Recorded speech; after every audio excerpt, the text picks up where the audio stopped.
ऐसा सुख स्वर्ग तथा और किसी स्थान में भी नहीं है, जैसा सुख आत्मा में स्थित होकर पाया जाता है।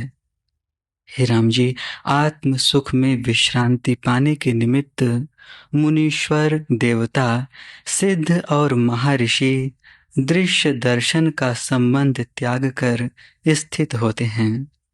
इससे देखो, आत्म सुख, आत्म सामर्थ्य, आत्म रस, आत्म विश्रांति वो बहुत ऊंची चीज है। उसको पाने के लिए दृश्य और दर्शन का आकर्षण छोड़कर बड़े बड़े बुद्धिमान राजे, महाराजे, जति, जोगी, उच्च कोटि के लोग उस सुख के लिए यत्न करते और पा लेते हैं।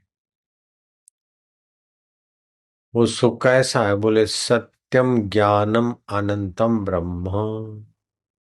वो सत्य स्वरूप है, ज्ञान स्वरूप है, अनंत, जिसका अंत न हो, वह अनंत ब्रह्म स्वरूप है। ब्रह्मी स्थिति प्राप्त कर।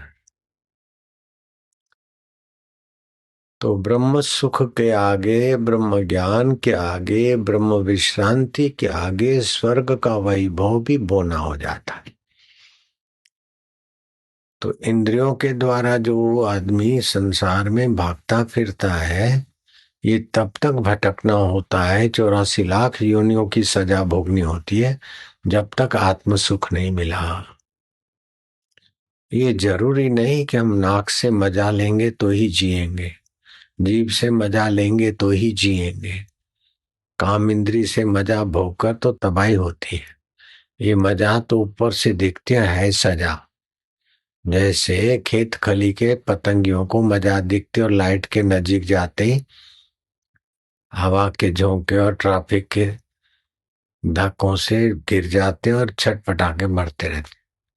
ऐसे इंद्रियों के जो भी सुख है वो विकारी सुख जीव को कई जन्मों तक ऐसे ही छटपटाहट में भटकाता रहता है।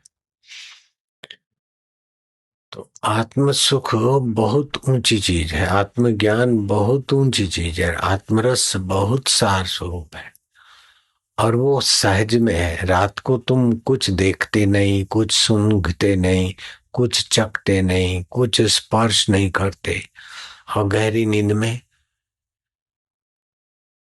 चले गए और सुबह ताजे होकर आते हैं।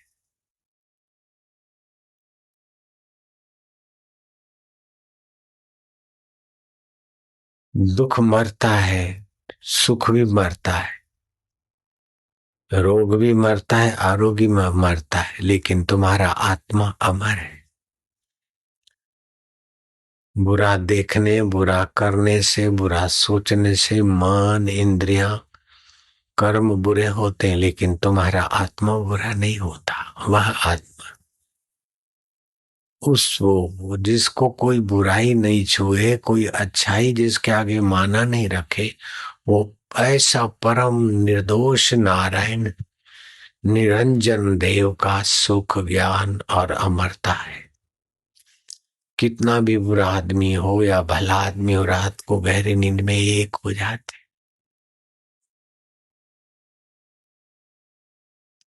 एक युवक साधु बन गए थे, घूमते घामते किसी मंदिर के बरामदे में रात को आसन लगाया।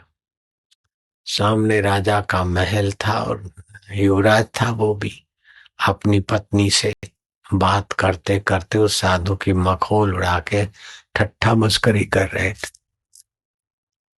कि देखो बेचारा युवक, शादी हुई नहीं, साधु बन गया, क्या इसकी जिंदगी।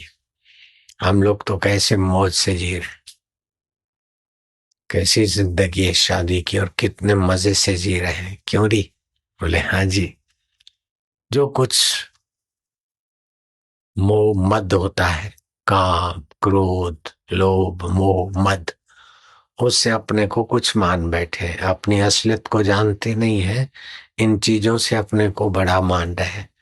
ये चीजें जिसकी वो शरीर भी नहीं रहेगा तो चीजें कब तक रहेगी। लेकिन मद हो जाता है ना, तो आदमी को सही नहीं दिखता है।